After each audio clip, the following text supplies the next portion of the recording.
Alright, let's make sure that everything is working here. Whoops. Wrong button. Button. Who's got the button?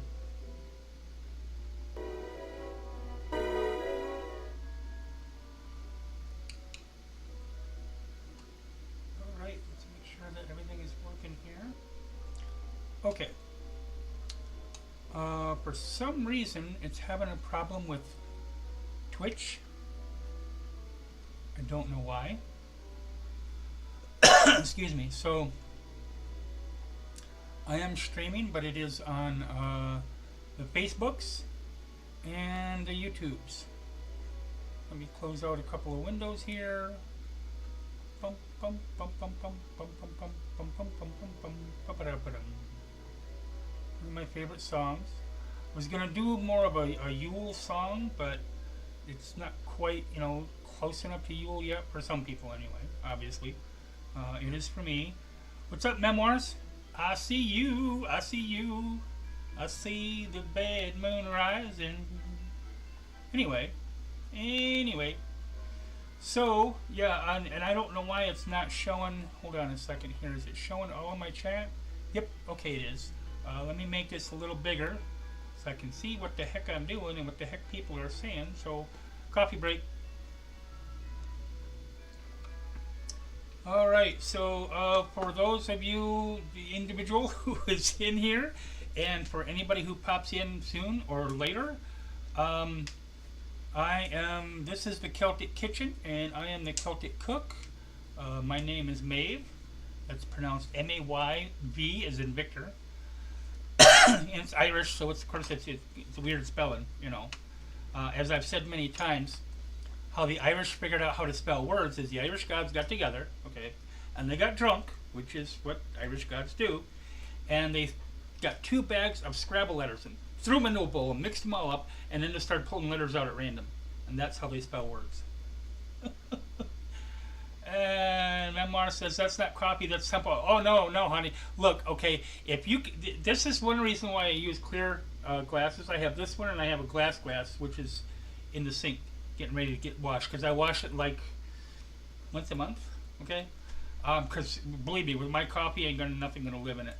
Um, but if you can see through it, it's not coffee, it's tea.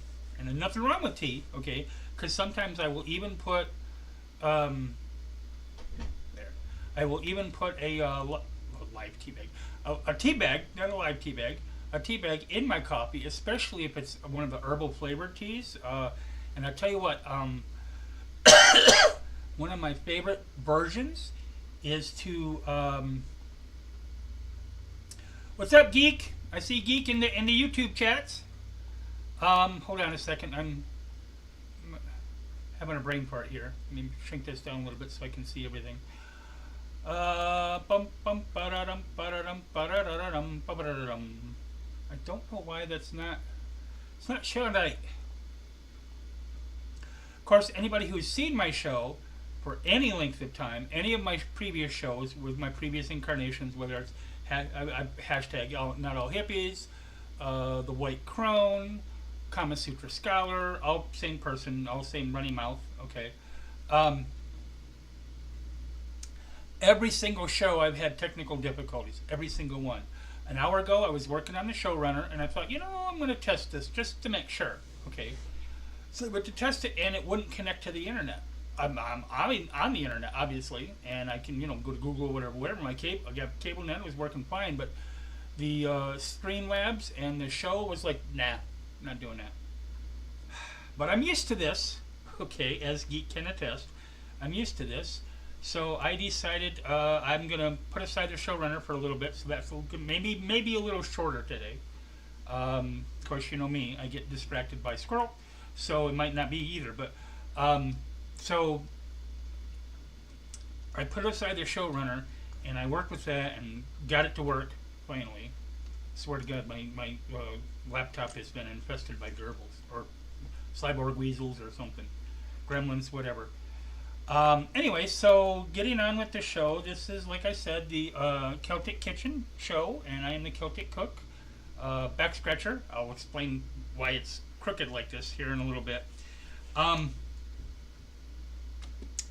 And this show is focused. I mean, I will occasionally do mention during the show something that a local,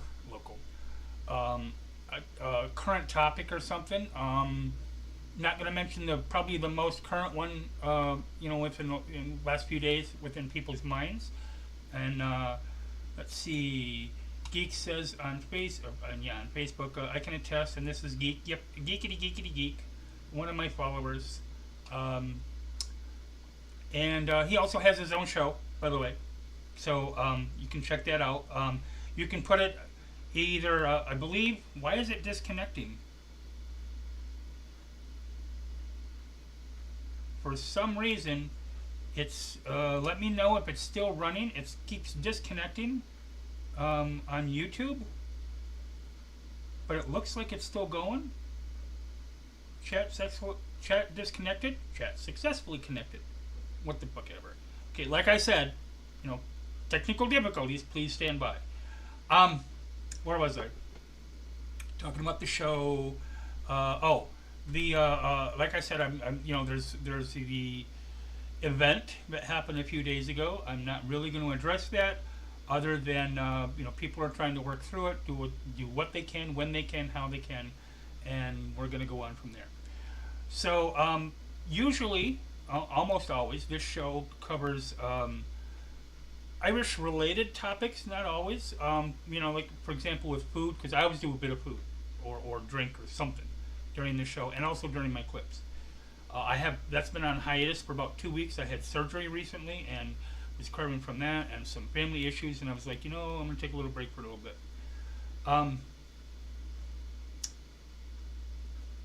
Okay, why you gotta do me like this, Geek? Where was I? Talking about the show and the topic and whatever. So like I said, it's Irish-related stuff. Also, I have severe ADHD. I am taking medications for it. It does not work very well, but I am taking medication for it. It's better, believe me, it's better than not.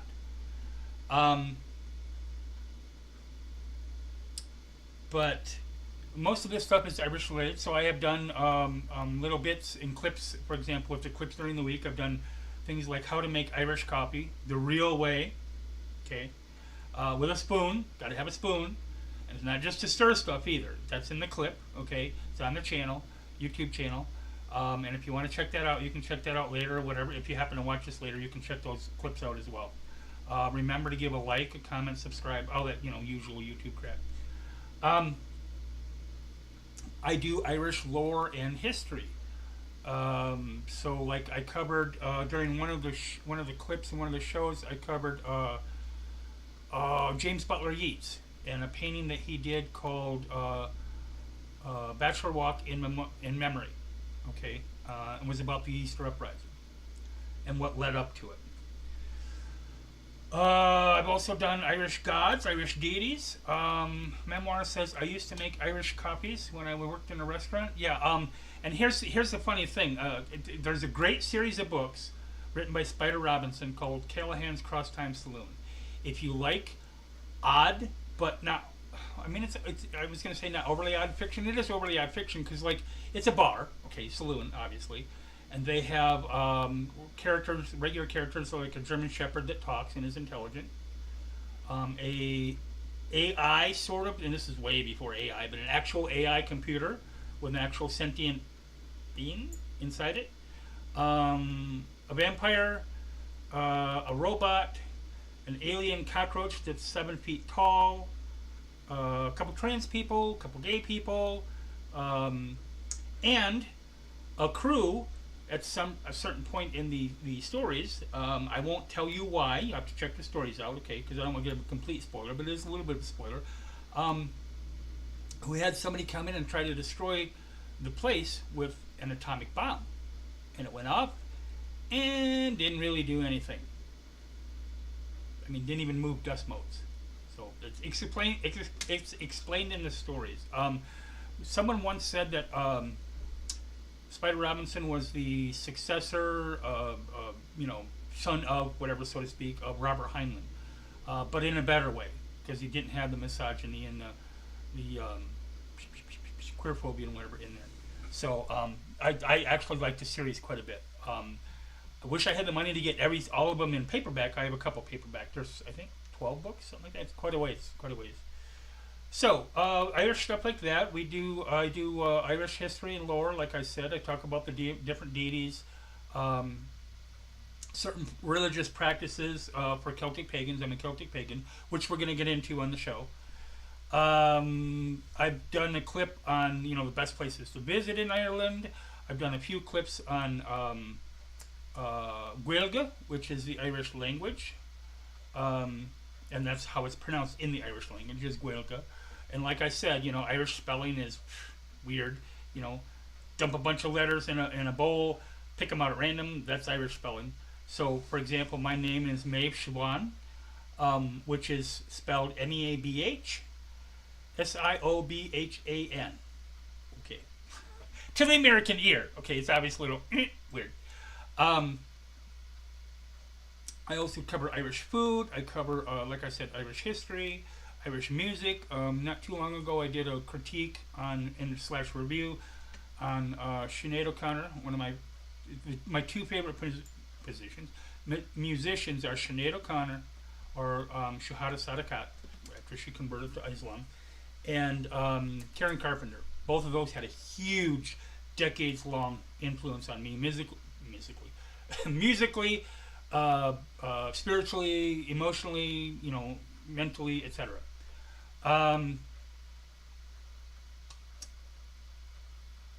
And the song was she did with the duet with the Chieftains, okay, which is they're still going strong.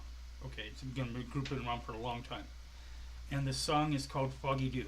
I'm not going to really get into it too much, but it's a song about the uprising, of course, and it's a representation of what the Irish went through prior, during, and after, and some of the despair and hope that they had in the song, in the time frame, in the era, has been expressed in the song. Really beautiful song, and of course, Danny Boy and all the usual Irish stuff. There's the three main Irish songs that people like to sing on St. Patrick's Day, which I call All Snakes Day, but I ain't getting into that either. And it's O Danny Boy, When Irish Eyes Are Smiling, and Tura Lura Lura, which I also sing. So today's show is going to be slightly different. One of the topics is going to be a little more serious. Again, it's not going to be the recent major topic in American vernacular. Whoops. Stop that. I need to be able to see the chat here. Where are we? There we go. In American vernacular. But we are going to cover that. So let me drag up my showrunner here. Because, you know, y'all see me with a little bit scatterbrained as I am. And I am. Okay. Just imagine what I would be like without the medication. Oof. Where is the showrunner? Where did you go? I don't want to grow up. I'm a Toys R Us kid. There we go. Okay. So, one of the things I'm going to talk about is a song that I wrote, and I'll explain why I wrote it, what it's based on. But I'm not going to sing it. Now, I can sing tolerably well. I mean, you know, I usually sound close to on pitch. I don't sound like somebody kicked a frog or you know, badgered a weasel. But I'm having a sore throat lately, and I don't know if I'm coming down with a cold or it's just sinus attack or whatever, so I decided not to. I do have a friend that is going to help me out in this because it's going to be for a charity, so I'll get into that later. Okay, so the first thing I'm going to cover is something that you can make at home. It is illegal to make under certain circumstances. But under other circumstances, it's legal. Okay. And let me move this down out of the way so that I can see things in a much better frame of mind, or whatever you want to call it. We all live in a yellow submarine. No. Stop. I hate my laptop. I hate my laptop. I would say I want to throw it through a window, but I don't want to throw it through a window because it's not a cheap laptop. It's a gaming laptop. A goose farting in a fog. I love Billy Connolly. Oh my God, I love Billy Connolly. Unfortunately, he had to retire. He's got Parkinson's. Don't even, you know, I don't know. You can check. I don't even know if he's still alive. He's always been one of my favorite comedians. He's an actor too. It's kind of ironic because, you know, it's the American audience. So he plays an Irishman in you know, the Bang Bang Shoot 'em Ups, Boondock Saints 1 and 2. There's a couple of good clips on YouTube. I don't remember the exact name of the channels, but if you look up Irish people accents Boondock Saints, you will see actual Irish people that grew up, you know, in Ireland. Now I'm of Irish descent, but I didn't grow up in Ireland. I visited there once. I wish I could go back there, but and you'll see them. I mean, like, they're not horribly off. It's not as bad as like Dick Van Dyke's Cockney accent in Mary Poppins. Even he admitted that was horrible. But it's definitely not quite on either. But that's kind of funny too. Where was I? I was talking about the accents and the whatever. Okay, so let's just go on with the show, and maybe I'll remember it. Maybe I won't. So anyway, this item to make, it's something you drink. Okay. Gee, you know, God forbid Irish should drink something. So first of all, let me preface this by saying that in America, okay, I don't know about other countries. If anybody happens to be living from another country, they can chime in at the chat if they happen to pop in, or they can, you know, add a comment later. That's fine. I'd be interested to know what it is like if you are not living in the U.S. But you can make up to 100 gallons of alcohol a year per adult in the household living in the U.S. Now, there's a couple caveats to that. One, excuse me, it can't be distilled. You can't make whiskey, you know, moonshine, whatever. Okay, legally you can't. People do it all the time, but legally you can't. You can, however, make wine or beer, one of these subsets of beers, ale. Now, for years, I thought ale was completely separate. You know, there's like beer and there's ale. You know, not all beers are ales, but all ales are beers. Put it that way. My two favorite for a long time was Guinness, and don't get me wrong, I love Guinness. I've got 3 sitting in my fridge. But Dragon's Milk Ale. If Guinness was, a privilege on a scale of 1 to 10, I would, it was originally a 10 for me, and now I would knock it down to a 9.5 maybe.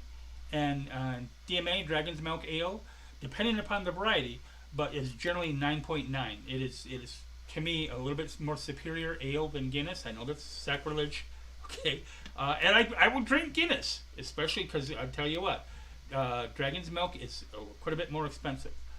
It is also, so they sell Dragon's Milk in a 4-pack, okay, and it's usually $15 a 4-pack. But there's a couple reasons for that. Like I said, number one, the quality, the taste, okay. The 3 general types you can find in America, and they just came out with a new one, okay, are just Dragon's Milk Ale, just a plain, here you go, okay. And then there's a regular stout, which is, they're all the same alcoholic content. There's a regular stout, which to me, I like it, but the flavor is a little like, it's got like a little bit of a fruit flavor into it, aftertaste maybe, whatever. It's not bad at all. Billy plays a bean manjo too. I did not know that. Sweet. I will have to look that up. Thank you, Richard. So it's like I said, it's got kind of a little bit of a fruity taste, which is not. If I had to choose between regular and the stout, I would drink the stout. But if I had to choose between regular and the stout, I would choose the regular slightly over the stout. And then you have my favorite, Solera. This is phenomenal. Now I haven't tried. There's a lot of IPAs I haven't tried, in local beers and whatever. So maybe something that's better. Okay. A friend of mine wanted to get me. It was years ago. I was out west at a book convention because I'm a writer. They flew me out there and back. They wanted to have me try one out there called Irish Death. So I'll have to check that up. Maybe I can order it online. I don't know. Be nice if maybe a follower ordered it online for me. You don't have to. Okay. Be nice, but you don't have to. But yeah, I wouldn't mind trying that either. I don't mind trying on. I'm not a huge drinker. Believe me, my family makes up for it. But I wouldn't mind trying the Irish Death. Geek says Irish folks drink something that isn't alcoholic. I can't believe it. Yeah. Not only that, Geek, but they also do make. Heading back to the con, yes, he's at a convention, so thank you for stopping in, Geek. I appreciate it. Have fun at your convention. Not only that, but they do make a Guinness non-alcoholic beer. Now, it's not alcohol-free. Okay, it's not zero alcohol, even though they call it Guinness Zero. You can buy it on Amazon. You may be able to buy it in the stores. Now, I live in a small town, so you can get Guinness, or you can get Guinness, or you can get Guinness. They do sell also Dragon's Milk Ale, usually 2 varieties. The regular and the Solera. But they have Guinness Zero, which is 0.5% alcohol by volume. So in other words, in order to get the same amount of alcohol that you would get in a regular American beer, 6-point beer, okay, what you usually called it, you'd have to drink 12 of those. So very low alcohol. It's still there slightly. And I remember someone I knew a few years back when I was working told me they had a ankle bracelet for alcohol monitor, and told me that they couldn't take the little Listerine breath tabs because there was a tiny amount of alcohol in it, but it was just enough to set off the monitor, which kind of blew my mind. So you have the Guinness Zero. There's another one. I can't think of the name of it. It's a rum, and it either starts with a B or a R. I can't remember. If you could. If somebody's watching, could look it up, and pop it into the comment section. That would be cool. It is, again, quote unquote 0%, zero alcohol, or actually I don't know if they call it zero, or if they call it, like low alcohol or non-alcohol or whatever. It is. I want to say it starts with a B. I can't think of the name of it now. Of course, my memory's a little weird anyway. I can think of different things at different times. I can remember stuff. I can remember stuff that happened to me when I was 2. Richard apparently tried it. He said Guinness Zero is really nice. See, I wouldn't mind trying it to see if because I use Guinness to make bread. Guinness bread. Okay, there's a Guinness chocolate cake you can make with that. Okay, in fact, no, I don't have everything. but I think I could probably substitute something for it. Obviously, I have the Guinness. You can also make Guinness stew. Okay, with now it's normally made with beef, but you could use lamb, you could use venison, you could use whatever grained meat. Okay, I don't know if I'd want to use pork with it. It might be okay, but I don't know. Also, if you do happen to make it with a stew, don't add the Guinness until the last hour ish that you're gonna, you're cooking the stew, because otherwise it makes the Guinness a little more bitter than normal. Okay. But other than that, it makes really good Guinness bread, Guinness stew, Guinness whatever. So again, back to that. So you can make up to 100 gallons of wine or beer per year per adult in the household. So if you got a spouse with you or a roommate, whatever, doesn't even have to be quote unquote married or a spouse. Significant other. It can be a roommate, as long as they're 21 or older. And you have the capacity or whatever. Okay, again, not distilled, not whiskey or shine or whatever. You can make up to 100 gallons a year. Now you obviously can't sell it. You also, somebody asked me earlier today whether or not you could trade it. Like oh look, I have these 2 bottles of Maeve's Marble. If I want to make Guinness and call it that or whatever beer. And I'll trade. If you give me those 2, I'll trade you for a couple of chocolate cakes, or I'll trade you for working on your car or whatever. I don't think you can do that. Maybe, maybe not. I don't know. I know that here in Michigan, pot is legal. Marijuana is legal as long as you're 21 or older. Okay, you don't need a medical card or whatever. Just it's legal. Okay, and you can't do that with that. Like I can't, go to somebody and say, hey, I've got 2 or 3 joints. I will trade you for a big pot of stew, or working on my car or whatever, legally. Now I don't know about alcohol. I would have to look into that. I have a guess, not, but I'm not positive. But like I said, you can make up to 100 gallons. Okay, so I have a diagram because there's, you can buy the what is it called? I can't remember the exact name of it, but it's the alcohol tester. Okay, you can and I'll show you how you can do that. But you can siphon up a small amount of alcohol from your vat, so to speak, and I will show you how to make that, and then test it with this alcohol device. It looks like kind of like a thermometer, and it's a meter at the end. I can't remember the name of it, and it'll tell you how much alcohol is in it at the time. Generally, up to a certain point, the more sugar and or honey, because that's what meat is based on, that you add to it, the higher the alcohol content. And it isn't, if you could make a wine that was 45% alcohol, it's legal to make as long as it's not distilled. Most of the mead is usually somewhere between 12 and 18%, depending on how long you leave it, and how much sugar / honey's in there and whatever. Because there's a couple additives that you can have that are not actually sugar, but will help increase the sugar content, which I'll get into. So let me switch this here. Where are we? I don't want to grow up. I'm a Toys R Us kid. Okay, so I'm going to switch to the next screen here, so give me a second. Time's up. Okay. There we go. And the chat actually shows up a little better there, which is kind of cool. Let me make that a little wider, maybe not. Okay, that's probably about as good as I can do for right now. So where are we? So first of all, let's take a picture of mead. Okay, this is generally what mead looks like. It's not what mine looks like, because mine is a little different. As you know, I got to be different. But this is what mine, this is what, if I made a regular batch of mead, this is what it looks like. Now, you can buy, I went and looked on Amazon, and for about $40, no, maybe it was a little less. I think 25 was the cheapest I found. You can get 6 bottles, about that size, regular size of wine bottles, and 6 corks. You want to use corks, and I'll get into why, but you want to use corks. You do not want to use caps. Believe me. You can also, again, the corks, okay, and the set that I found came with the corks, like for $25, $23, something like that. So 6 bottles and the corks, okay, cool. And then you can also, if you buy like the sticker paper at Walmart, you can use it on your printer and make your own labels, design them however you want. That's cool.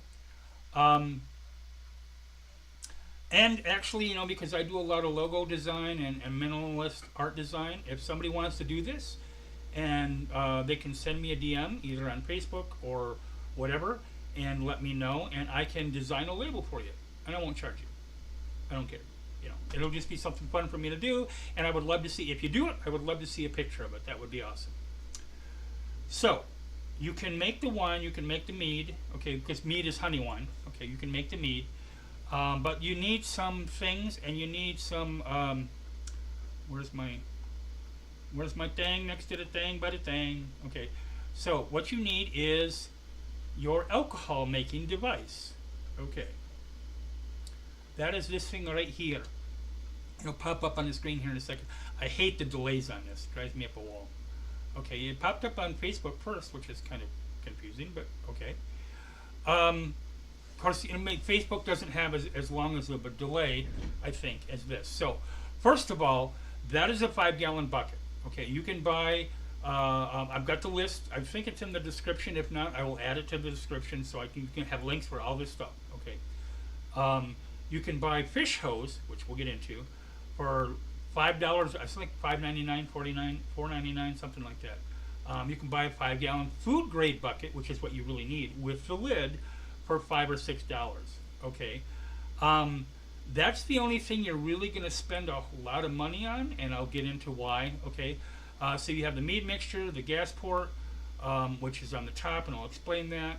The fish tank hose, the can, liquid in the can, soup can. Okay, we're going to get into that, and the bucket, and of course duct tape, because I'm a redneck. I'm a Michigan Irish redneck. You got to have duct tape and something. Okay, somewhere somehow.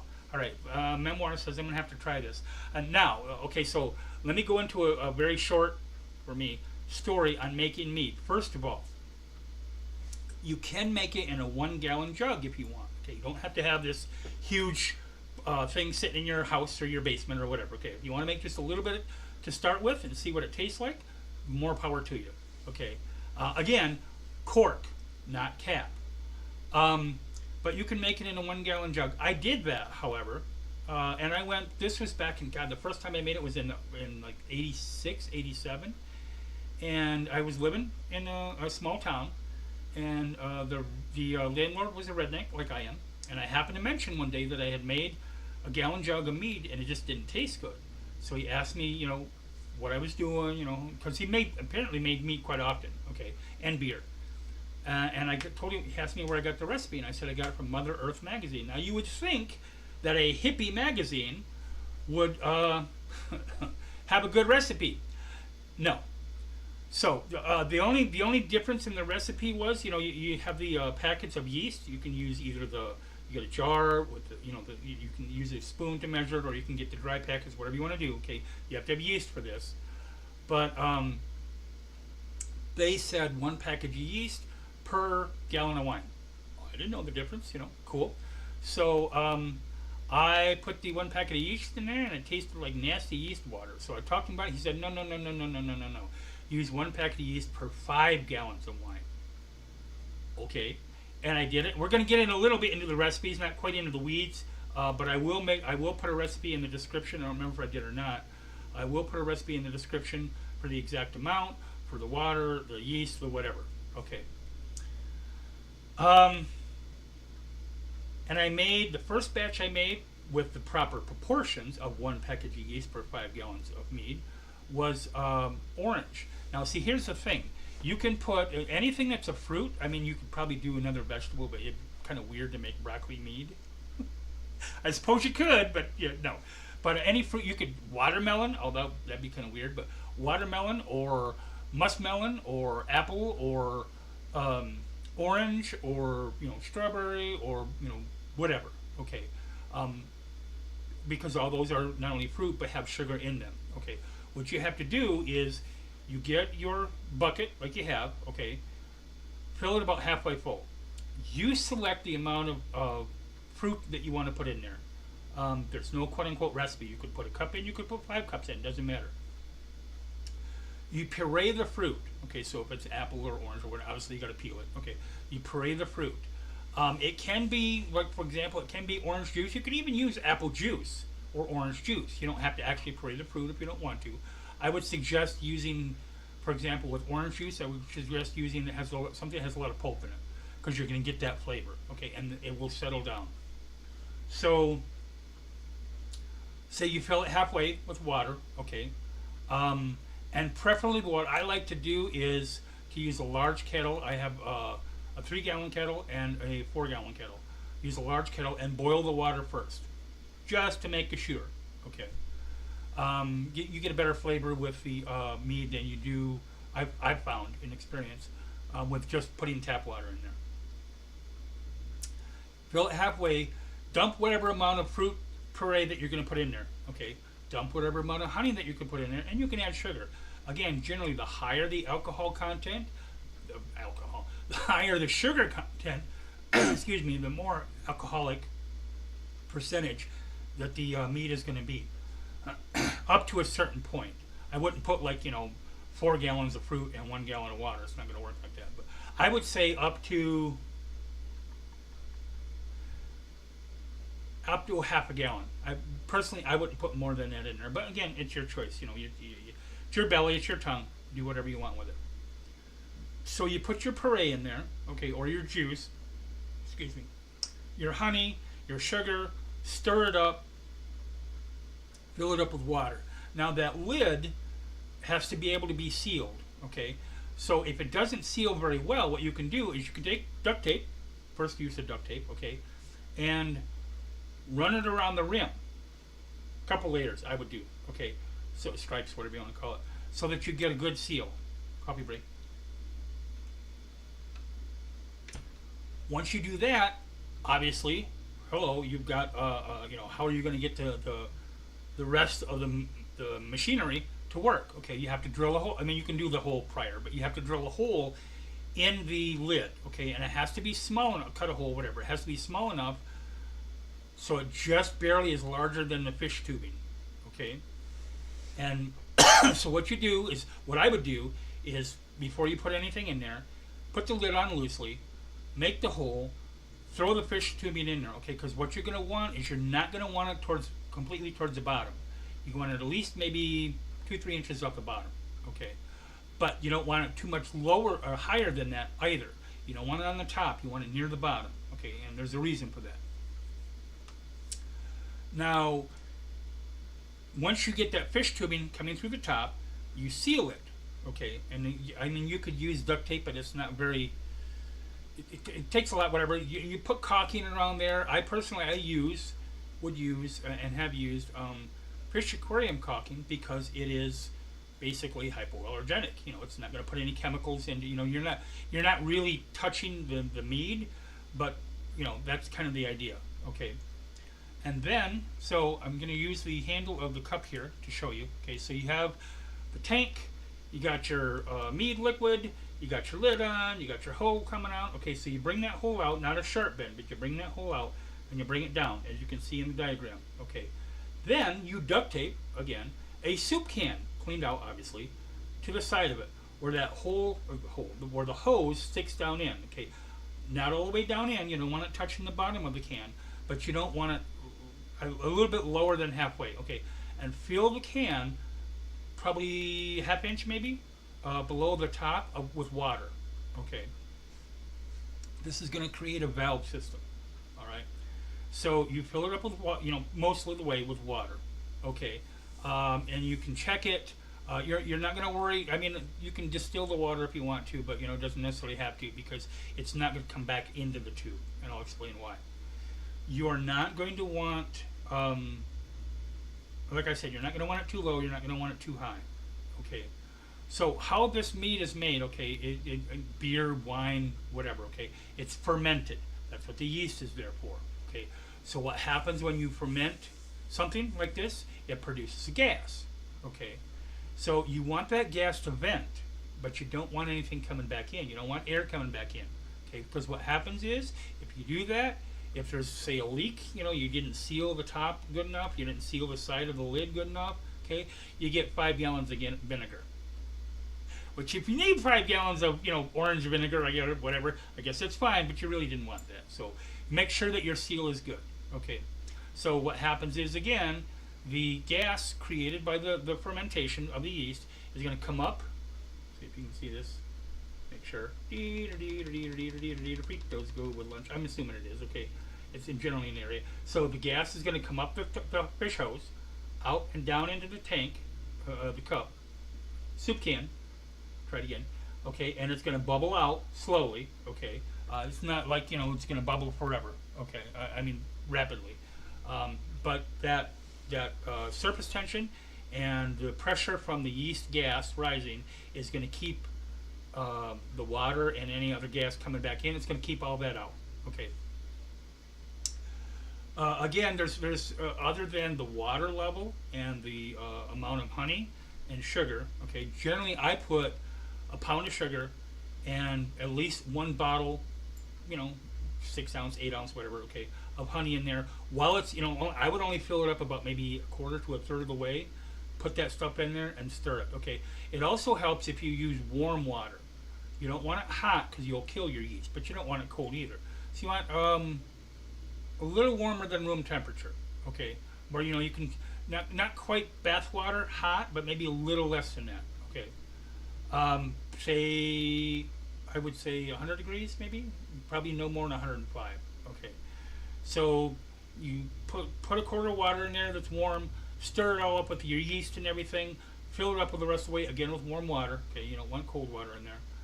And your puree or your juice or whatever it is. Okay, and I would let that, at least let that sit out for a day, room temperature, rather than taking it directly from the fridge because that's too cold for your yeast. Dump all that stuff in there, seal it all up, stick it back somewhere. Stick it in the closet, stick it in your basement, somewhere that's obviously not going to get knocked over. But also, you're not going to want it really jostled, okay? And I'll explain why. So what happens is, when it's fermenting and it does all this stuff, it also, because of gravity, settles particulates, okay? So like your orange pulp, for example, if you're making this orange version, okay? The pulp is going to settle. The pieces of the pulp are going to settle for the most part, okay? Obviously, the very tiny pieces can still float in suspension. That's going to all settle down, and your alcoholic liquid is going to be on the top of that. And I don't mean like the top couple inches. It's going to be most of the 5-gallon bucket. Okay. If you jostle that, however, and stir it up, it's going to keep that, maybe I might do it like once or twice during the fermenting process, but earlier on, like say a couple of weeks, it's going to take a while. A couple of weeks. Maybe tip it back and forth a couple of times and then just let it sit. Leave it alone. Okay. When you get done, prior to dumping it all out, okay, just to make sure, there's a couple easy ways you can use to test what it tastes like, the alcohol content, etc. Okay, so the easiest way would be to drill a hole in the side. Before you do any of this, drill a hole in the side and put a tap in there. Okay, so that you can, but don't put it like right at the bottom. Put it about maybe 6 inches up. Okay, so far 6 inches up. Okay, because that will get it to where the fermenting is the highest. Okay, so you're going to get the highest level of alcohol that you're going to have, but yet it's high enough that it's not going to get those particulates up in there. Okay, so you can drain that out in a glass and taste it. You can also use that. I cannot remember the name of it, but you can use the alcohol tester to taste that. Okay, to try that. You can also, if you don't want to do that, okay, and I personally prefer not to because it's just an added expense. We're trying to keep it cheap. Generally, I want to say that it probably cost you about $32 to $35, depending on how much sugar you want to put in there, how much honey or whatever, because honey's not cheap either. For this, for 5 gallons, for most, because you're going to get like 4 3/4 gallons out of this. Okay. which is at a 1 liter bottle per, you're talking 12, 13, 14, probably 15 bottles of wine ish. Okay. Um, for $35, that's $5 a piece. Okay. And it's I mean, you could probably find some wine close to that, but you're making this yourself. You're going to make it exactly the way you want it, flavor wise. Custom to your tongue and your tastes. So the other way to do this is to cut a little seal, cut a little bit of the duct tape away. Okay, that goes around the lid. Kind of push it up a little bit so that you do get a little bit of air. Okay, very little. And then take the hose out of the can and siphon it out, just like you're siphoning gasoline if you grew up in the 70s and 60s, 70s, and 80s. I would never have done such a thing. Not me. Yeah, okay. Siphon a little bit into a cup. Hold on. Reseal the outside of the lid first, and then put the hose back in the tank, or hose back in the cup, can, whatever you're going to use. Okay. And I wouldn't do that though until probably 2 months. It's going to take a while for this, probably 2 months into it. So once you get to that point, then you've tested it. It's pretty much kind of sort of the way you want it to end up taste wise. I would let it go at least 4 months. Okay, you can let it go a year if you wanted to. I wouldn't do anything less than 6 weeks because you're going to get really. They used to call it green alcohol, and it's just not going to be good for you. It's not going to be good for your body. It's not going to be good for your stomach, believe me. Because the first time I made a batch that taste-wise tasted good, I did it like 5.5 weeks, and that was a mistake. Okay, so now your alcohol is all done. Your meat is perfect the way you want it to be, regardless of the flavor. Okay, regardless of the alcohol content. Now what do? You get your bottles, okay, that you bought from wherever. I mean, if you save bottles that you had, it doesn't really matter. Okay, obviously soak the labels up if you want to make your own labels, or just get stickers and put them on over the previous labels. You have to have corks, okay, and here's why. The same landlord that told me how to make all this stuff told me that the very first time one of his renters made mead, and this was like 10, 15 years prior to that, so we're talking mid 60s ish. Okay, he made like 2 5-gallon batches. Okay, so he ended up with over 9.5 gallons of wine, and he put it all in the bottles, whatever, right, and put it in a rack in his basement with caps, metal caps. And it was probably, I don't know, within 2 weeks to a month later, he was sitting upstairs talking on the phone, and all of a sudden he heard like explosions down in his basement. And what happened was that fermenting, remember I said, had nowhere to go. So it eventually blew the top off the bottle. So he had 9.5 gallons worth of bottles of mead that had just exploded all over his basement. It took him forever to clean it up and get it out, whatever. And of course you got ants crawling in all the time and everything else. So you don't want to deal with all that. So use corks. Okay. And I think that's about it for the mead. Like I said, it probably depends on where you get it. Like if you have somebody who, you don't have to buy a food grade bucket as long as it's clean and sterile. You sterilize it or whatever, okay, and the lid will seal well enough that you can then add duct tape, or if you want to use the aquarium sealant, whatever you want to use, okay, that's fine. Okay, you don't have to, you can do these things as cheaply as possible. Get the generic version of honey, generic version of sugar, whatever. Okay, so usually I would say probably between $25 to $35 what you're going to spend on this. So it's relatively average to to a little bit cheaper than average price, and again you're going to make something that's going to be flavored to your specifications. All right, next topic is homelessness.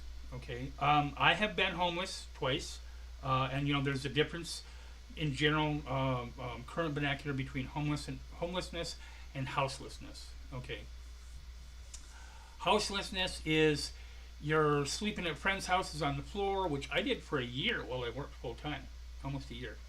Because I didn't make squat, to try to get a new apartment. You're sleeping at friends' or family's houses on the floor, on the couch. You're couch surfing, maybe a week here at this person's house and a week there at that person's house. excuse me, maybe like we do have a shelter here. It's small, but we do have a shelter here. Maybe a month at a shelter. I think usually a month is the maximum that they allow, because you have to give other people a chance to to be able to do that as well. And the shelter also has it's called My Brother's Keeper. The shelter also has uh, programs in place to try to help people find work if they're not working. Because a lot of people who are homeless are working full time. Um, the whole myth of the alcoholic or the drug addict, sleeping in next to a dumpster on the streets. Well, it's not. It is not. It's not that it doesn't happen, but it's not. It nowhere happens nowhere near as often as what people try to claim it is. So this particular song is called Yuletide's Here, and again, I'm not going to sing it. I am, however, going to read a little bit of it. So let me find the lyrics here. Da-da-dee, da-da-dee. We all live in a yellow submarine. Okay. Let me check here. Oh, also a couple of things. Okay, so mead is also usually called mulled wine. Okay, you can make it. It doesn't have to be made from honey. You can make it regular, grapes, whatever. Okay. You can add spices to it. You can make pumpkin spice mead. I wouldn't put the spices in there prior to the fermentation process and stuff. I would just wait until it was done. It's in a bottle or in a cup or whatever, preferably a cup, and then just put whatever spices you want in there. Usually, if I do that, I either do cinnamon or nutmeg. It's already sweet. This isn't a dry wine. It's already sweet. So you don't. I mean, you could maybe put a little sugar in there, but of course, I'm also not that overly fond of sweet. Okay. You can use this if you want to add it to other foods. Maybe if you want to make mead beer or whatever. Okay. Unlike what I used to think, and I didn't know this until maybe 6 months ago, when you're cooking with alcohol, whether it's wine, whether it's beer, Guinness, whatever. Okay, you're cooking with alcohol, whiskey. The cooking process does not remove all of the alcohol content. I didn't know that. I thought it did. Like when you use wine to deglaze a pan, I thought the alcohol evaporated. Now some of it does, but not all of it does.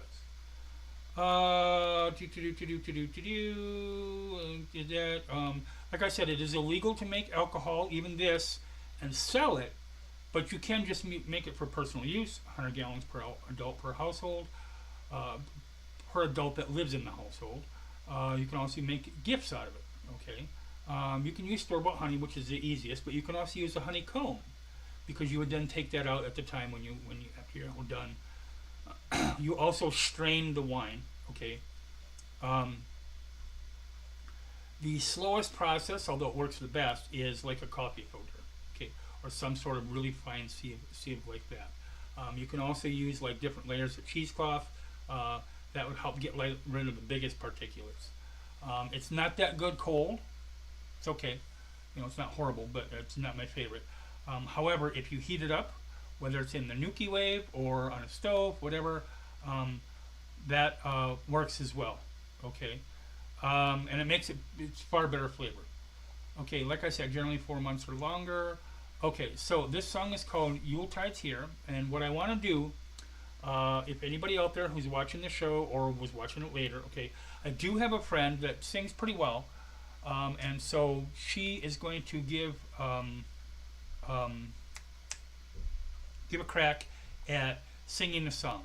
Okay, Memoir says, I'm going to flick onto YouTube, you've gone all blurry here. Yeah, that's kind of weird.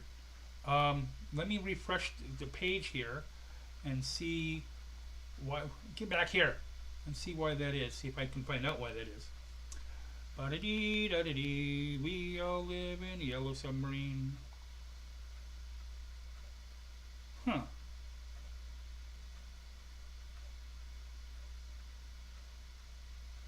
So far it appears to be working, but I don't know. Whatever, that's fine. Whatever venue you want to watch it in. For those who are watching on YouTube, again, if you give a like, a comment, a subscribe, that really helps the channel out, and it's free. Where was I? Yep, the live show. Okay. So, anyway. So, where was I? Oh, so the song. Okay, it's called Yuletide's Here, and a friend of mine is willing to sing this for me. She showed me a couple of her YouTube videos where she was singing, and I think she's got a pretty good voice. So we're not looking for like pentatonics or voice play quality or whatever. Okay, just she's willing to help out, and she does have a good voice. So, but also if anybody else has a good voice, um, what I want to do is I'm going to make a clip of it, just like maybe a 10-second long clip, 10-15 second long clip. The song is obviously longer than that, and put it on the YouTube channel and on the Facebook page, so that people get an idea of the tune. Okay. Also, if anybody knows how to transcribe music, if write music to this, because I have no idea. The tune just popped into my head, almost whole heart, and whole cloth, excuse me. And I sing it, and I can sing by ear. I can play harmonica by ear. But read music, okay, that's not something I can do. So if you listen to it and you don't want to sing, you don't feel like singing, but you can transcribe music, contact me, let me know. Either put a comment in the YouTube channel, put a comment on the Facebook page, whatever you want to do, and that would really help us out. Because what we're going to do is when we get this all together, we're going to make a clip. Okay, I'm going to put it on my YouTube channel. I'm going to put it on my Facebook, on my Twitch, my I am also on Instagram, TikTok, whatever. Okay, and then I'm going to link the charity that I'm about to mention. I'm going to link the charity to that. Okay. Now, when I first came back to Michigan, it was in 2012, and I was making very little money, like close to $500 in deductions a month. Okay, on less than $8 an hour. Yay! And so I mean, I could barely sort of make my bills, but I could buy enough food because I've been poor all my life, so I know how to shop. But I could buy enough food. I made, quote unquote, made too much for EBT, so I could buy enough food for like 3 weeks, and then I had to use the local food pantry, which I'm about to name. And they helped me out for over a year before I finally got to the point where I just stopped going. You're not required to go. I just stopped going because I figured if I can afford to do it, but I still went there, it would take food away from somebody else. So I stopped. Okay. And I have gone there on occasion. If you're a local person watching this, they also take bags. Like if you go to Walmart, you buy, or Kmart or Meijer or whatever. Kmart's defunct here, but Meijer or whatever. Okay. And you get the plastic bags, save them, and throw them in a trash bag. Okay. When you get relatively full, take it over to this charity. It's from a church. Okay. Based in a church, I should say. And because what happens is it will help them when they pass out food, okay? Because otherwise they have to use cloth bags and stuff, then they have to buy those. Mez says, my voice sounds like old down a rusty corrugated tin roof. Well, it's not quite that bad. You do have a heavy, for my ear, Mez, okay, obviously my ear, you do have a heavy accent. I love your accent, but it is a heavy one. Okay. And Mez has also read for me on occasion, okay, because I have a couple of audio books on my audiobook channel where I've written them, and then friends of mine have read them, and she did a great job. But so the charity is called Project Starburst, okay, and it's like it's in the description, but it's like projectstarburst.org or something like that, okay. And it is run out of a church here, a local church, who's very supportive of a lot of people, including the queer community. For example, they have a pride flag up, okay, 365 days a year. It's not just during Pride, okay. I know of some people in the congregation, now they may not be in there anymore, but I know of some people in the congregation who are queer, or who were in the congregation that are queer, and they had no problem with it, okay. Mez says, trust me, my accent can get heavier. I'm sure it can. I can do a relatively, like on a scale of 1 to 10, it's about an 8 Irish accent. But I've also been told, because I grew up with it until I was about 5 or 6, I've also been told that when I get mad or I'm really, really tired, then it starts coming out. It's not like a heavy Irish brogue, but you can definitely tell, okay, or other people can. side note, I was singing. Of course, it was St. Patrick's Day. Whoops. Is that what I wanted to do? That's not what I wanted to do. Let's see. What do we got here? That would be a no. I think I closed out YouTube. Is what I did. No, I didn't close out YouTube. Oh, I closed out the Facebook page. I can open it up. So anyway, I was walking out of where I worked at. I worked at Wally World at the time. Okay, and I was walking out of Wally World, and it was working third shift. Okay, and it happened to be St. Patrick's Day, and it was, I don't know, 7:30 ish in the morning. You know, because it's third shift, and of course, so I was, I mean, I've been singing. So I've been singing while I worked for like 40 years. Okay, and so I, during the night previously, I sang all three of the major songs. Like I said, Tooraloo, When Irish Eyes Are Smiling, and Oh Danny Boy. And I came out and I was singing Oh Danny Boy. And I'm not gonna sing it because, like I said, my throat's a little rough right now. But for the accent, I went, Oh Danny Boy, the pipes are calling. And I was walking by a friend of mine named Ryan, and he goes, pipes? And I was like, what? He goes, pipes? What the hell are you talking about? He said, you're singing and you went, the pipes are calling. I was like, okay, I know I'm tired now. But, yeah, it's one of my favorite songs, okay? And it's also one of the ones that I have people who have, like, my power of attorney, in control of my living will or whatever, because I'm not a spring chicken anymore. I'll be 65 next year. And so that's one of the songs I want to be played at my funeral, showing, whatever. I'm assuming probably cremation because it's a lot cheaper than a burial. And also that way, because if some of my family members, because I have offspring and I have great offspring and grand offspring and I have cousins and whatever. So, if they want a little bit of me after I'm gone, that's cool. Where was I?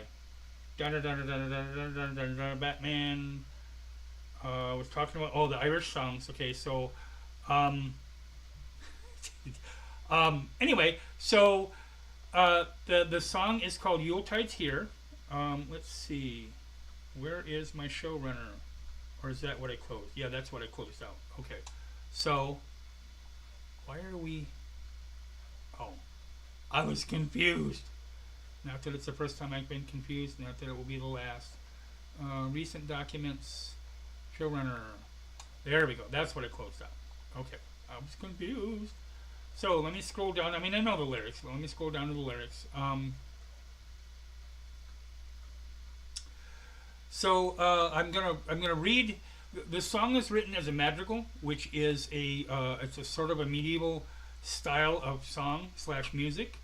And I think, I could be wrong, but I think that's where the round came from.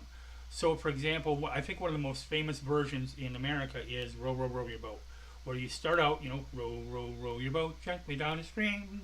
Okay, and then the next person starts on your second row, and then the next person starts on the third row, and you go that way. So it's kind of what this is designed to do. And so my friend is going to do multiple voices. She can do layering and whatever, okay, multiple voices to try to create that same effect. So, why does this keep shrinking on me? Okay, so let me give you the first verse, chorus, whatever you want to call it. Okay, it says, "Hey ho, nobody's home." So I will sing the first one, and again, my singing voice is crap today, but so it goes, "Hey ho, nobody's home. Meat nor money nor roof have I none. Yuletide's here and I hear the bells. Yuletide's here and I hear the bells." So that's basically the tune. Like I said, if you believe me, I'm not going to go out for American Idol or anything. If anybody can play that on an instrument, if anybody, it's pretty much the same tune over and over and over. Okay, same for the chorus. There's no bridge in this song.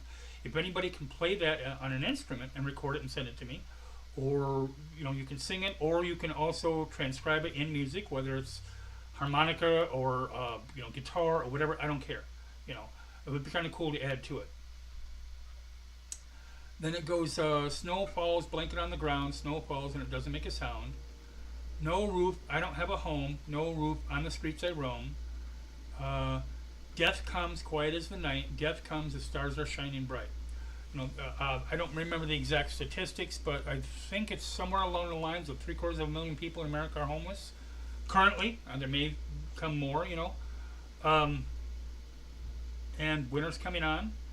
Granted, it's quote unquote, it is, are working through climate change, but that doesn't mean it doesn't get cold, and it doesn't mean that people don't die of exposure. And shelters are often overfull at this time. They have to turn people away, and for the most part, you may get the occasional jerk, but for the most part, they don't want to. They just don't have a choice. Legally, they can only provide so many people. They can't just shove people in there like sardines. I kind of wish they could, but they can't.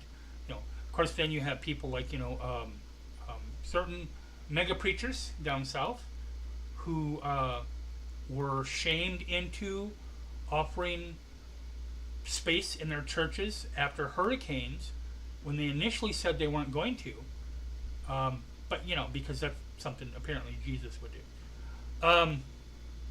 So anyway, what we're going to do is we're going to take this song, compile it all. I can edit it. I have fairly skilled at Audacity and Clipchamp and Final Cut and whatever else. Okay, and what I want to do is I want to make a video.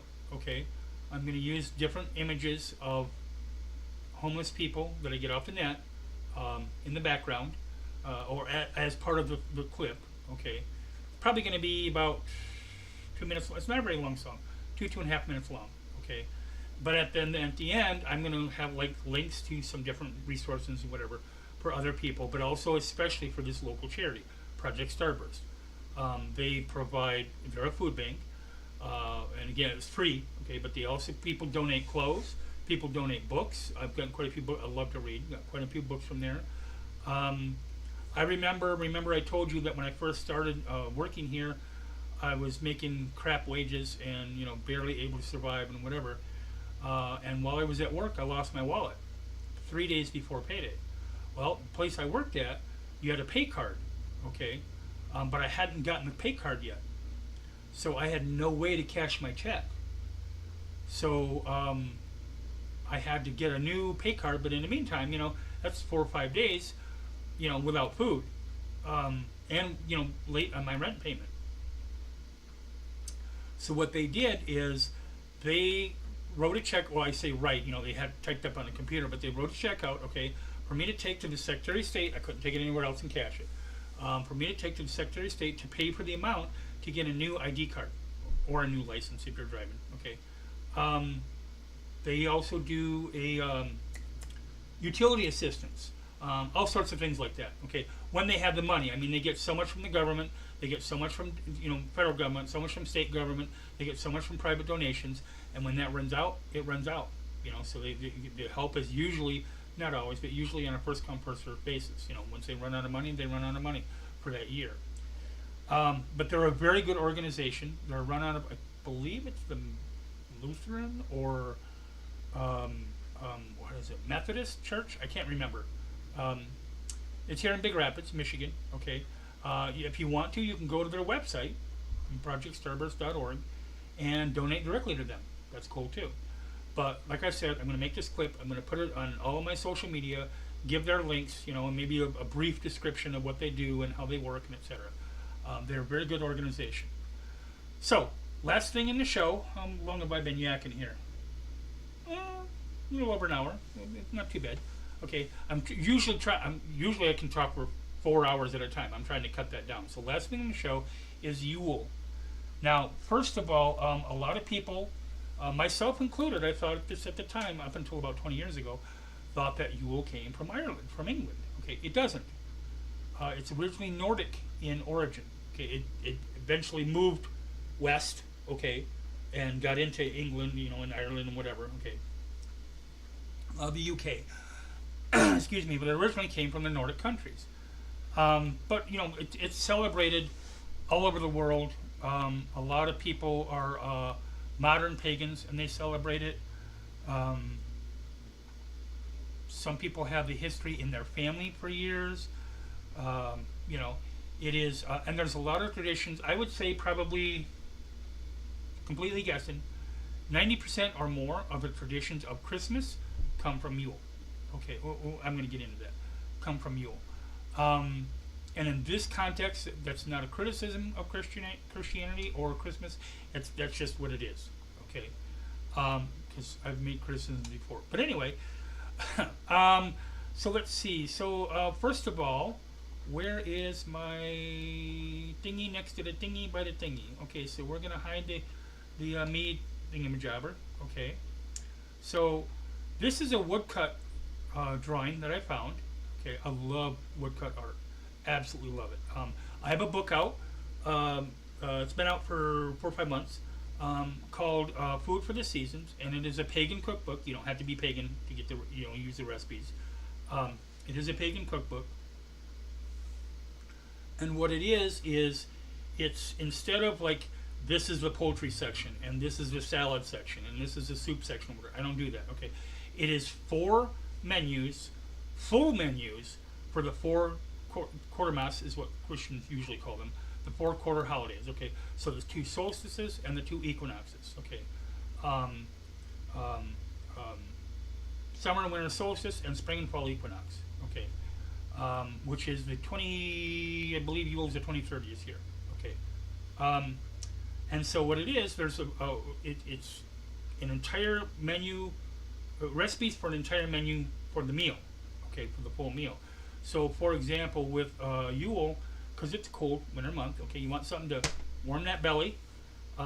So there is a fish chowder that I have as a recipe for in the book for Yule.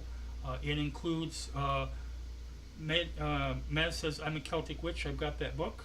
Yeah, I make my own recipes out of it. Okay, and granted, it's not surprising. They cook like their own food or whatever, but it's one of my favorite things to do, and it's how I celebrate. Okay. So there's a fish chowder. There's in the book, spread throughout the book, there are bread recipes, alcohol and non-alcohol recipes for drinks, desserts, salads, pasta dishes. I think it's a lemon and garlic pasta. There is, like, for example, for Ostara, which is, Christians would call it Easter. Okay. For the spring equinox, it is based on fertility, which is that's where the rabbits come from. Okay, people are like, I don't know what rabbits have to do with Christianity. They don't. Okay, it comes from us. But anyway, so for that particular recipe, the main meal is a breakfast pizza because it's got eggs, etc. A lot of the fertility symbols. Okay, I believe the meat dish for Litha for the summer is solstice is what was it? Oh, barbecued turkey legs. Oh my god, they're so good. Which I need to make some again. But anyway, barbecued turkey legs, and then because again you can make these any time of the year. And then the main dish for Mabon, the fall, which is September 21st through the I believe it's 25th, 27th, something like that. Is stuffed turkey balls. Ground turkey, obviously. However, most of the recipes, with the exception maybe the turkey legs and whatever, okay, most of the recipes, if you happen to be a vegetarian or vegan, or maybe you've got high cholesterol, or a diabetic, or whatever, any of these most of these recipes can be modified in some way, shape, or form to fit your diet. Okay. And substitutions, hey, go for it. If you have if you're diabetic and so you have a problem with the sugar in, for example, in Mabon, the drink is spiced apple cider. I don't know if they make a sugar-free apple juice or not. I'm assuming they have to be artificial. But if you can find something that's low sugar, and use that, you're going to want to use apple cider, probably not apple juice. But hey, it's your belly. If you use the apple juice and it tastes good to you, go for it. But the turkey balls can be made with vegan sausage or vegetarian sausage. Morningstar Farms makes a really good version. There's like burgers that they make, and They have a thing called crumbles, which is pretty much represents crumbled up hamburger. I use that sometimes to make spaghetti sauce, just because I feel like it. I'm an omnivore. Okay. Generally, if it's slower than me, I've probably eaten it, or at least put it in my mouth. But anyway, it's but I like the taste sometimes. And it's also easier to spread it out. Mez says my partner loves that breakfast pizza. Yeah, I do. I'm not overly fond of pizza. It's not that I hate it. It's just not my favorite food. But that particular one I like. And again, it's pizza, so I don't care if you put pineapple on it. Okay, the whole oh my god, pineapple on pizza. You know what? What do I say? Itch your belly, itch your tongue. Now it's time to have some fun. Whatever, however you want to do it, go for it. Okay, but again, you can use the vegetarian sausage, preferably the sausage, that you can flatten out to make patties or whatever. Okay, use that to make the stuffed turkey balls. And there's a recipe, and then you put stuff in the center, like I saute onions and mushrooms. When you saute onions and mushrooms, saute the onions first till they're about 3/4 of the way done. Because if you don't, the mushrooms saute quicker and they'll burn up a little bit. But I saute them till the onions are caramelized, and oh my god, they're so good. They're sweet, etc., without being like overly sweet. Put that in the middle. Mini pepperonis, shredded cheese. You can put pieces of broccoli. I don't care, whatever you feel like. You can make it a veggie sausage with veggie stuff in there. Okay, go for it. So different recipes. Okay. Where was I? But like I said, that's where's my showrunner? Because I'm a professional, as my cousin would say. Narf. Okay, so you can do different foods. Okay. That's what I was going to show you next. Okay, so again, I showed you the Yule log. Okay, so we're going to swap out a couple pictures here. Not going to be very long. We're getting near the end of the show. Okay, so this is, I would love to have, oh my god, I would love to have a fireplace like this. It is, I love stonework and brickwork to begin with.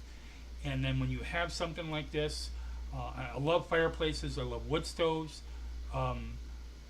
Wood stoves meaning like to heat the house, but then all wood stoves to cook on, because you can cook on a wood stove. Okay. I had an aunt, great aunt, an uncle. My uncle was Luigi. My aunt's name is Dorothea. Louis and Dorothy is what we also called them. And she had a wood stove that had like a bread chamber in the exhaust, I guess, vent, flue, whatever you want to call it. And then she also had like a couple side chambers and whatever on this huge stove. Had a couple side chambers on it, and then on the top wasn't a flat. On the part of it was a flat surface, completely flat, but also then what's the word I'm looking for? Molded into the cast iron, because that's what it was on the top. Were like the burners like you see on a gas stove. Okay, the I don't know what you call them. Anyway, whatever the pan sets on. Okay, those were molded into it. So you could have it raised up off the stove, so you still have the heat from the stove itself, plus a little bit from those legs, I guess you could call it. And she would make 5 or 6 course meals in it.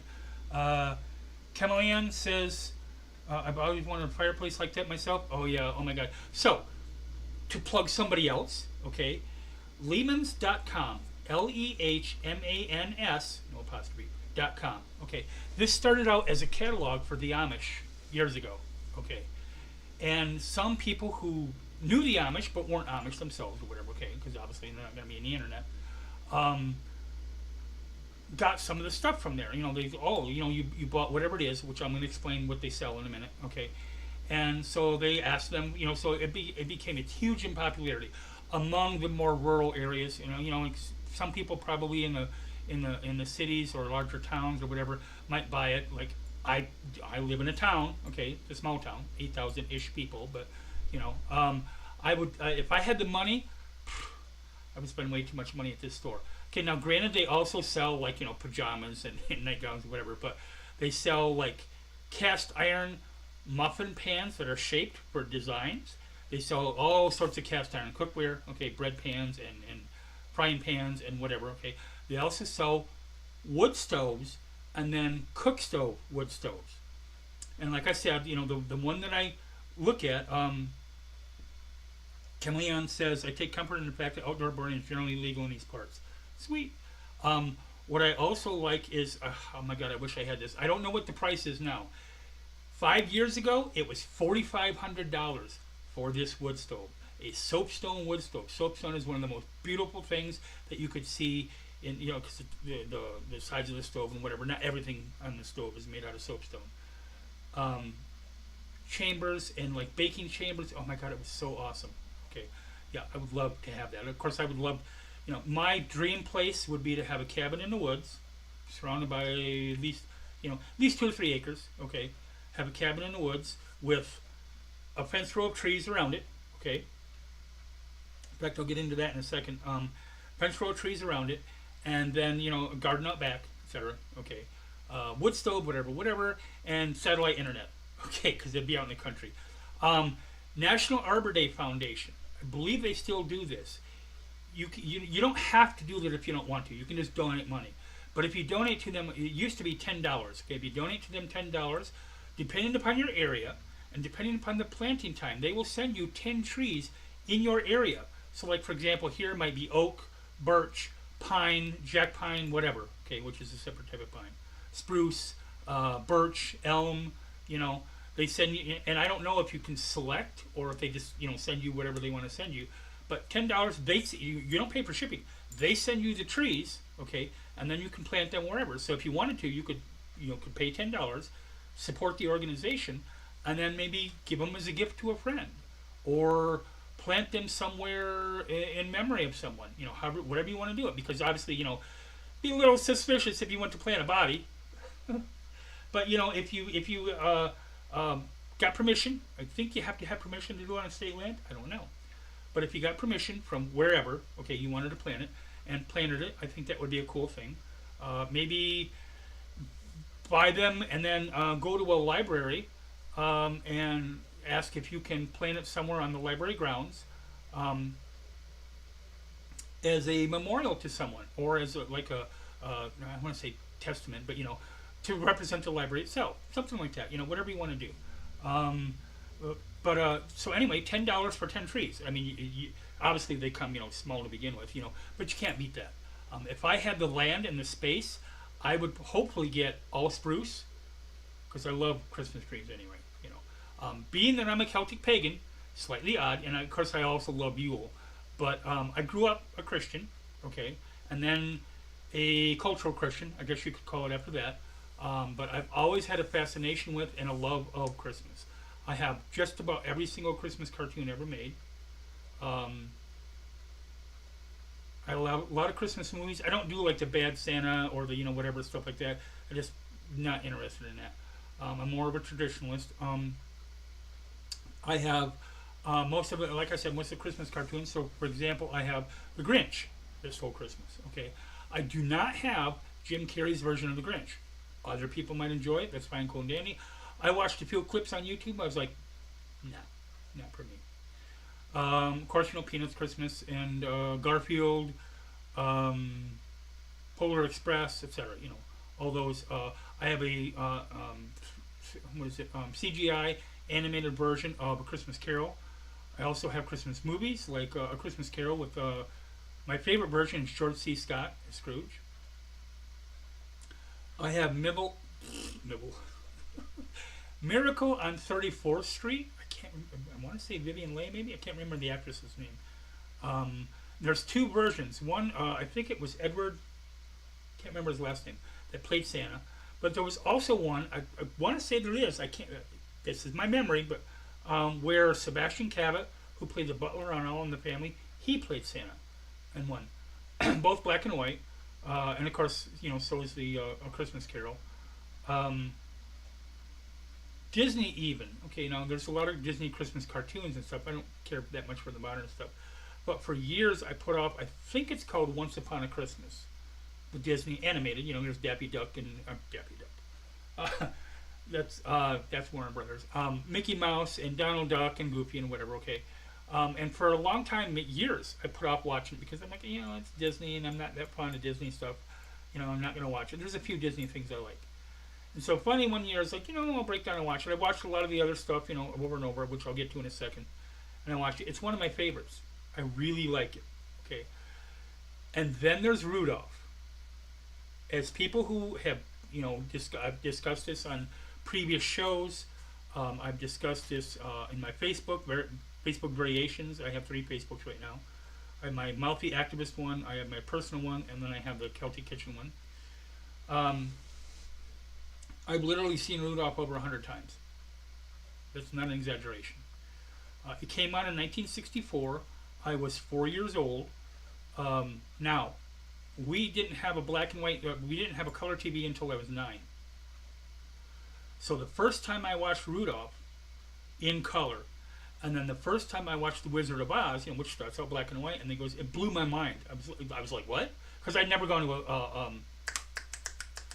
to a movie either prior to that point. Okay, we just didn't do movies in my family for a variety of reasons. But I was just flabbergasted. And immediately fell in. Of course, I also love Wizard of Oz too, but immediately fell in love with Rudolph. Some people think that the message is harmful. Maybe that might be too strong a word, but negative at least. Okay, I don't. I have a different take on it. Okay, which I'm not really going to get into. But if you want to ask it, like on my Facebook or whatever, then I'll explain it. But so. Like I said, I've literally seen it over 100 times. I know all of the dialogue by heart. By heart. I know all of the songs by heart. I know when each part comes up. I usually try to keep my mouth shut if I'm watching it with somebody else because I can quote it line for line as the movie goes on. I know trivia. Like, for example, if anybody wants to guess what the name of the snowman is in the movie. Okay, and no fair cheating. Okay, if you're going to go to Google. Okay. Or the name of the little doll on the Island of Misfit Toys. Okay. Or Yukon Cornelius's 2 most famous lines. Okay. One is one sentence. The other is, let me think. Actually, they're both one sentence. Okay. The one is longer than the other. That's why I had to think for a second. There are jokes in there that don't play anymore. Like there's one about Christmas seals, which I thought was hilarious at the time. It's just not pertinent anymore, but it's still absolutely beautiful. I have Santa Claus is Coming to Town, Little Drummer Boy.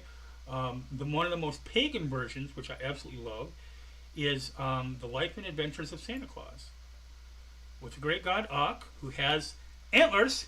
Hello, okay. Cernunnos, god of the hunt, god of the forest. Okay. Queen of the Elves, etc. Yeah, pagan. Okay. And it's also a great story. And it's claymation, and I love that old claymation style stuff. What's the other one that I like? Because I love the music. California Raisins Christmas Special. Okay.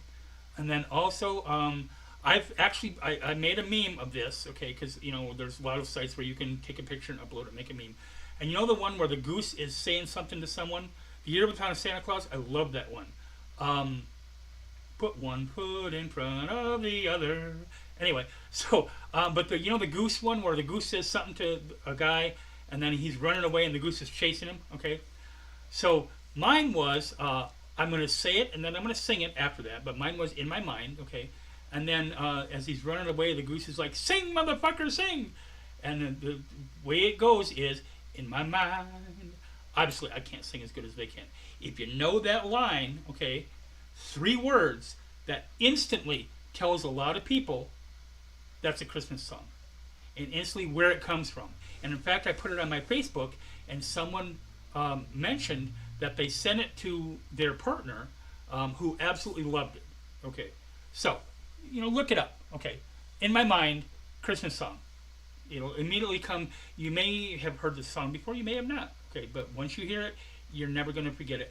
And the live version where they're sitting, the group is sitting on like a porch stoop, that's the best version, in my opinion. So you get a lot of those traditions. Getting back off of Rudolph now, I could talk about Rudolph for hours. I won't, but I could. So you get a lot of those traditions. Let's see, where is my showrunner, because I'm a professional, right? There we go. excuse me. Decorating. Okay. Obviously, people do different decorations now. One of my favorite things to do, a nursing home that I worked at for 11 years. Every year, for different doors, you had to either you could do it for a resident if the resident were not cognitive at the time, but the family was okay with it, or if the resident, because we had a lot of residents who were completely alert oriented or whatever, they just couldn't live by themselves, safety reasons or whatever. And one in particular, her name was Catherine. She was one of my favorite residents. I was one of her favorite aides.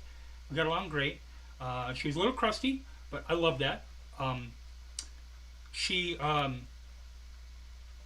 in fact, one day, real quick, I'll try to remember where I was. Christmas, doors. Okay, I came in, and of course I've had my hair colored different colors over the years. Okay, and I came in, and it was probably 4 or 5 inches longer than what it is now, and I had done it platinum blonde. Okay, and she's like, "What'd you do to your hair?" And I said, "I fell into a bucket of bleach." Kind of thought that was funny a little bit, And then like 4 or 5 months later, and at this point she was getting a little more harder to get around. She used a wheelchair at this point, whatever. And her eyesight was kind of failing, so she didn't recognize me right away when I knock on the door in my room. Okay, it's hers, and walked into the room. As soon as I talked to her, she recognized the voice. Okay, and I got up to her, and she said, "I didn't recognize you with the hair." She said, "What happened to your hair?" I had dyed it black, and I said, "Well, Catherine, I fell into a bucket of tar." She cackled, thought that was hilarious, was going around, telling different aides at different times. Did you know she fell into a bucket of tar today? And the aide would be like, "What?" Yeah. So Christmas doors. So we had a contest, and I think this is a great idea. Whatever, okay, but we had a contest where you could decorate the door, and if the resident were capable of doing so, or a family member were capable of helping you to do so, you'd pick a date or whatever, and you could decorate it. Now I came in on my day off. I don't care. But you could decorate their door. And so what I did was I put the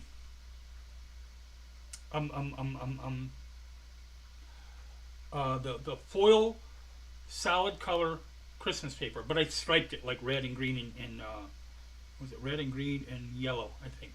Okay. But I striped it, okay, like one big stripe of red, but it was green solid foil paper. Okay, I love that stuff.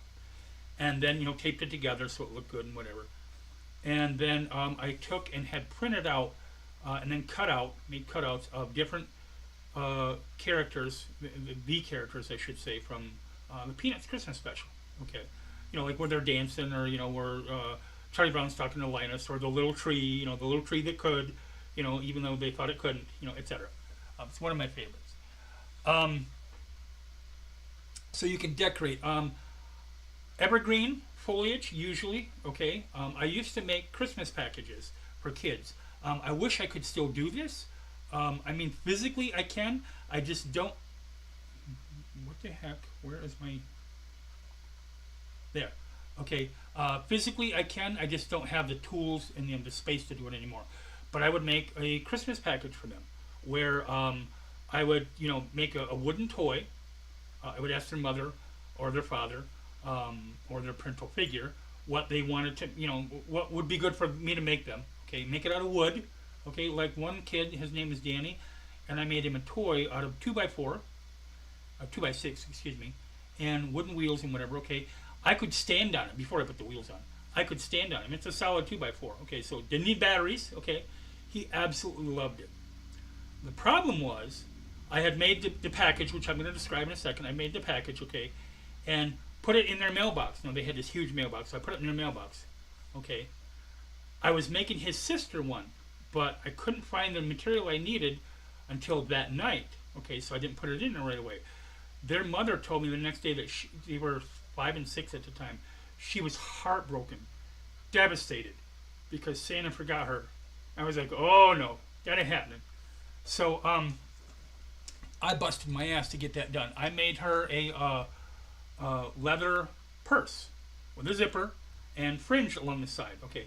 Now what I also did was I took onion skin bags, you use onions in, okay, cleaned them up or whatever, obviously, and I tied one end off, and then I sewed to the other with yarn to make like a drawstring bag. And then in that I put peppermint candy, candied oranges, little slices or whatever, nuts and stuff like that, a nutcracker, um, and side that up. Okay, then I also took, cut um, two little pieces, my yay big, okay, off of my Christmas tree because I had a real Christmas tree at the time, okay, and then sprayed the pine scent air freshener on there. Now you might not be able to do that if somebody's asthmatic or whatever, but so keep that in mind. Sprayed that on there and then put a tag on saying it was from a tree at the North Pole. Okay, from one of the Christmas trees at the North Pole. I also do calligraphy, so what I did was I used parchment paper and I wrote a letter. Where is it? Where is it? Okay, so when I say calligraphy, I mean, I'm assuming you can see this. I'm not sure if that'll be blurry or whatever, but it's an actual quill pen with a nib on the tip. That's what's called, nib, N-I-B, on the tip that you dip into an inkwell. I have ink, liquid ink, okay, and I do that as well. And I made, see if that showed up well. No pun intended, well. Of course not. So let me do it again. Okay, let me bring it back here a little bit. I hate my camera, but so, okay, maybe this will do better. Okay, so, but anyway, so what I did is I wrote a letter from Mrs. Santa Claus. But I didn't, Dear Danny, here's your present, love, Mrs. Santa Claus. He was doing really good in school that year. So what I did was, I don't remember the exact words. Yeah, that shows up a lot better. But what I did was,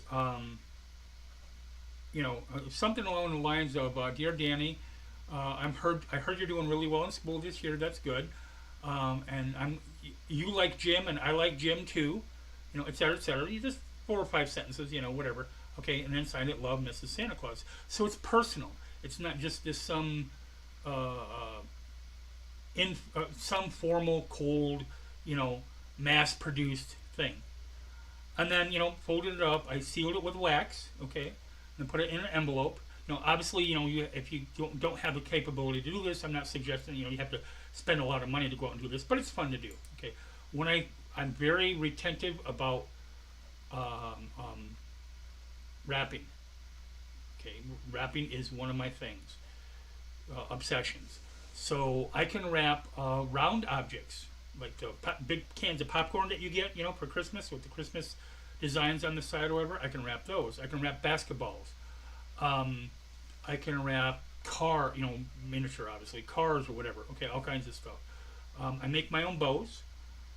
I make snowflakes out of paper to put on them. I make my own tags, etc. I have a blast doing that, and I'll be doing that this year for my grandkids, and then some adopted grandkids that I have, and their parents, adopted parents, adopted offspring.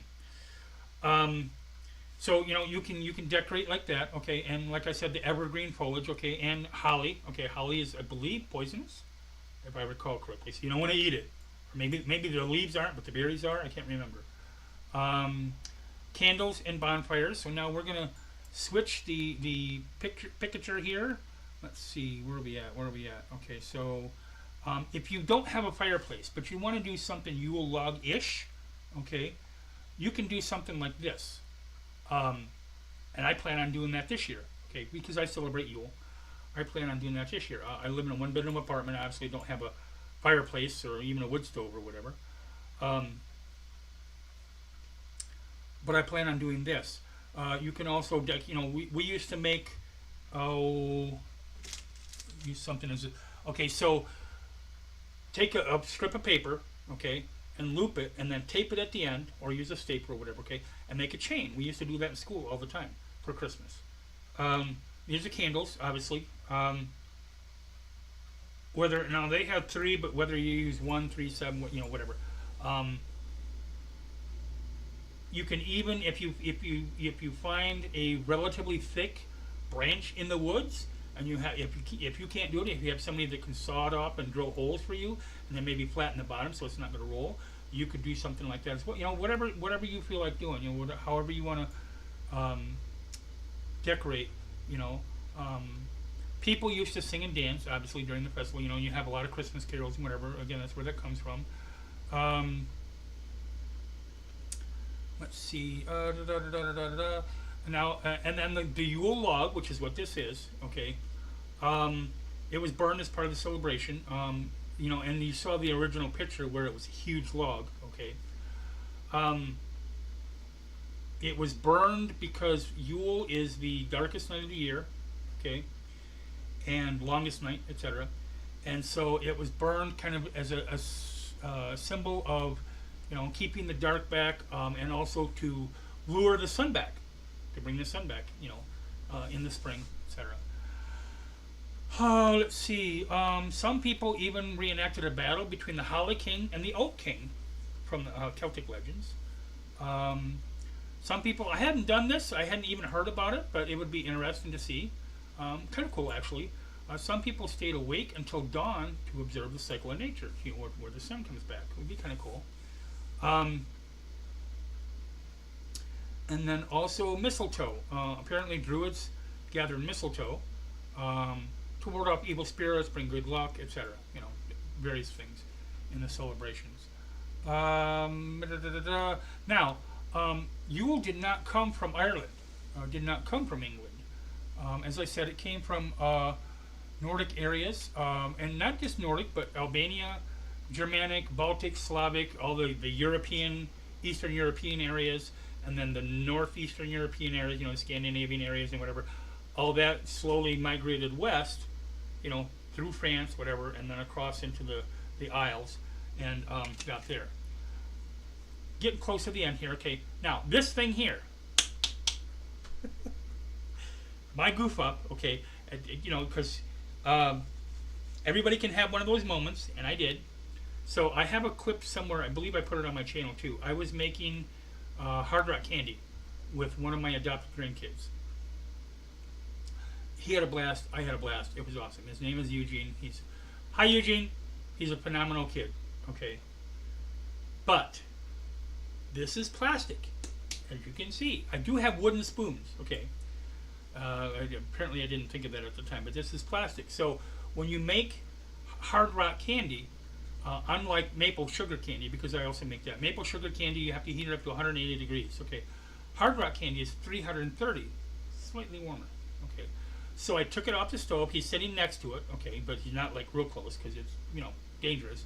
Took it off the stove, put it on a pot holder on my kitchen counter, was stirring it, you know, started with this, was stirring it while I talked to him, lifted the spoon and it had melted to the spoon, because I'm a doofus apparently. So, you know, live and learn. I mean, I've been cooking for 50 years, but it's not, you know, I can still learn, okay. So, let's see, we covered that, okay. So in the description, okay, are going to be places where you can buy everything that I talked about. There's going to be links on the U.S. laws for beer and wine making, different various sites that show different traditions for Yule, different practices where Yule originally came from, etc. Things like that. And again, also there will be the link for Project Starburst, okay, the charity. They do a phenomenal job, you know, for the area. I wish we didn't have to have a charity like this, you know, because anyway, for the area, they do a great job, okay, and they're not paid for it, you know, whatever, it's all volunteer. Even the director, everything is volunteer, okay, and all the money that they get gets dumped back into the program itself, into buying food or whatever. Also, your best bet, if you're going to donate things, okay, to a charity, if you're going to donate things, not money, money is the best, you know, because they also get bulk rates and whatever. But if you're going to donate things, yeah, okay, it's fine to donate, you know, macaroni and cheese or soup cans or whatever, but what if somebody broke their can opener? Or you donate macaroni and cheese, but without butter or milk, even powdered milk, to make the macaroni and cheese? Or toilet paper, or feminine hygiene products, or products, or whatever, okay? Deodorant, I mean, you know, whatever, you know, somebody might want, you know, be hoping to get a job, you know, and deodorant would help, that type of thing. So if you're going to donate, not saying you can't donate food, but also think of other things, you know, ask your local shelter, whoever you're donating to, ask them what type of things they would prefer that you donate, okay? So I'm going to wind this down here. Like I said, you know, as you know, I've said it a few times during the show, this is the Celtic Kitchen. I am the Celtic Cook. I will be doing live Saturdays, as I have been so far. Saturdays at 3 p.m. Eastern Standard Time. Starting next Tuesday, the clips will be starting back up again. Those will be one clip a day on all of my social media. So it'll be on YouTube, Facebook, Instagram, TikTok, MeWe. I know I'm missing something. Instagram, whatever. Anyway, on my social media, the clips will be on there. And then next weekend, I will be covering another one of my favorite food items. I don't make it very often, and you can. It is a organ meat. It's a meat product. It's an organ meat that can be substituted. The original one, some people might have not like a ethical or religious objection, but just kind of because they've never had it before. Now I love it, but you don't have to. Okay, so you can substitute a different type of meat. I will get into that for next week's show. It also includes, I will give you a little teaser, it includes brandy gravy. Now I don't know, maybe you could use that, if you didn't want to do the alcohol part, maybe you could use that brain part, the non-alcoholic rum, because that I think would make a good flavor too, for your gravy base, part of your gravy base. So I want to thank the people who showed up. If you happen to watch the show afterwards, because some people are working or whatever, different time zones, that type of thing. Or either here on Facebook. On Facebook, you can give a like and subscribe to my Facebook. I have 243, 44 followers, something like that. Every 25 followers, I will give them a shout out, whether it's to their page, to a charity, to whatever that they want to give a shout out to. And then I don't remember how many followers I have on here. I think I have 30 something. 33. Okay. So when I hit 50 followers on YouTube, I will give a shout out to whoever the 50th one is at that time. Where the hell that came from?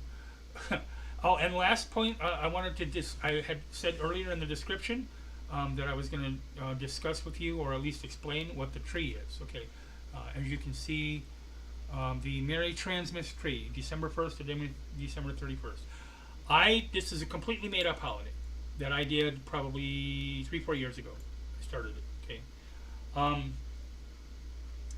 and despite certain systems, political systems, being against, again, I'm not going to go into great detail on it. I'm not. So I decided, you know what? Meaning we, and I don't speak for all trans people, obviously, but we, as in myself, am going to give people the option, if they want, to chime in with this. So what I did for the last 3 years was every day during December, I posted a clip of sorry. I posted a clip of a musical group, a musical artist, a poem or whatever written aloud. Okay, so read aloud. So it wasn't just something to be written. Okay, that had to do with the holiday, Christmas or Yule, either one, and in some way, shape, or form involved queer people. Either the artist was queer, or it was a group and there were queer people in the group, or whatever, something along those lines. And also there's a few salacious ones, like, and I will do it again this year. You haven't heard the 12 Days of Christmas till you heard William Conrad, an actor, also a narrator. He did the narration for Rocky and Bullwinkle shows. Read an X-rated version of the 12 Days of Christmas. It's freaking hilarious. And when I was first looking for some stuff, for that particular day to put on YouTube, I was like, I came across it on Google and I was like, what? So I listened to it, okay, because I wanted to make sure that it wasn't over the community standards of it, okay.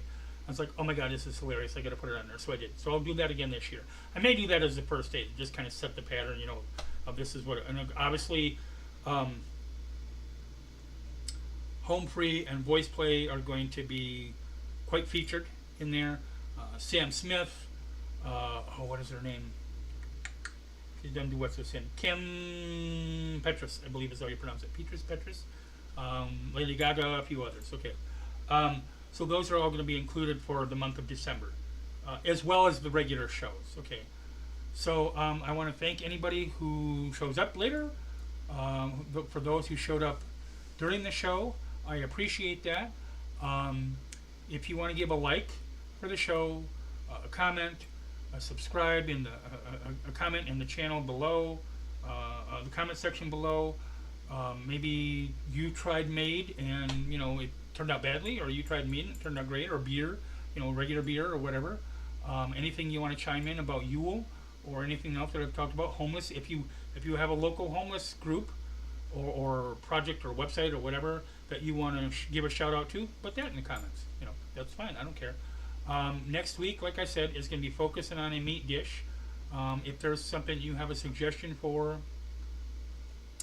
a topic, it's going to be sort of Yule centered, but not exactly. So holiday season, but it could be something hunting. I don't know, because I'm a redneck. I've been hunting for years. You have a suggestion, put that in the comment section.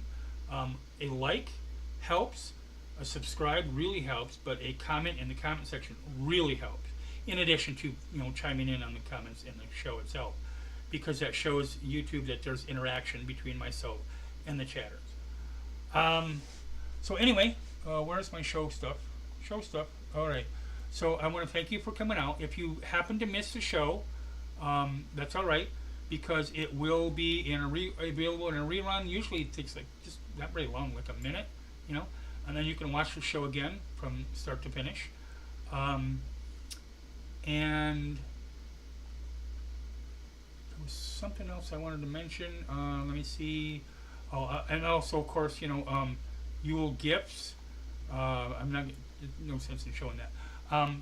So you have different gifts you can give people. That's what I was going to talk about. Okay, so yeah, you can go buy some. Spend $50 and buy somebody the latest whatchamacallit. Okay.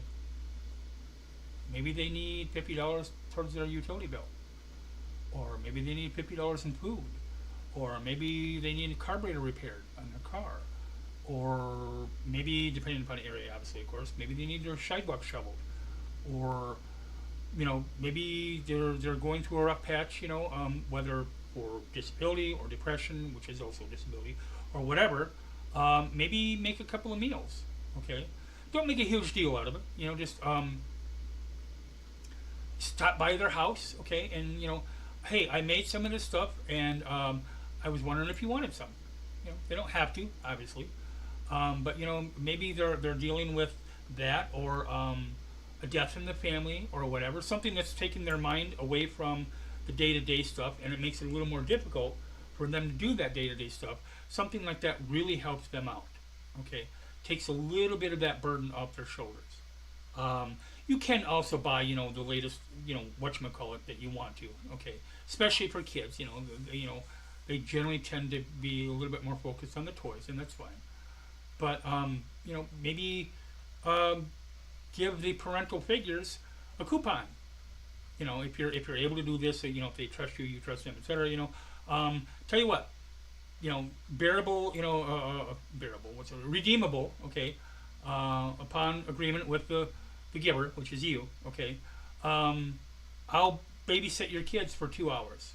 So you and your spouse, or you, can go out and have fun for 2 hours. I'll have my cell phone with me, I have whatever, in case you want to call, check on them, whatever, okay. Give them a break.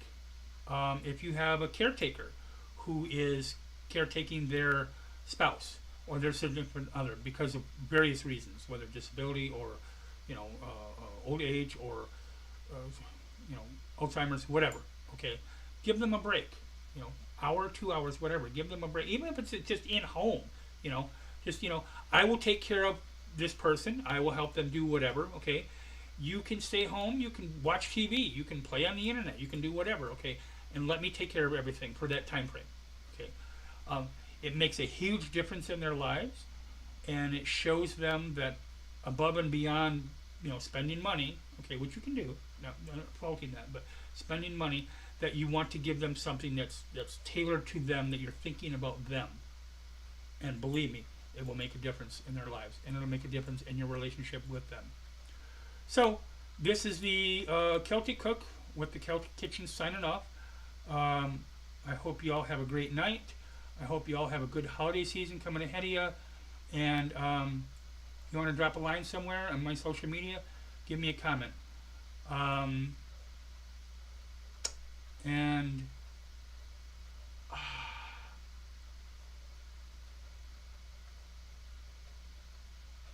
okay, I had something in my head. Give me a second. Let me think about it.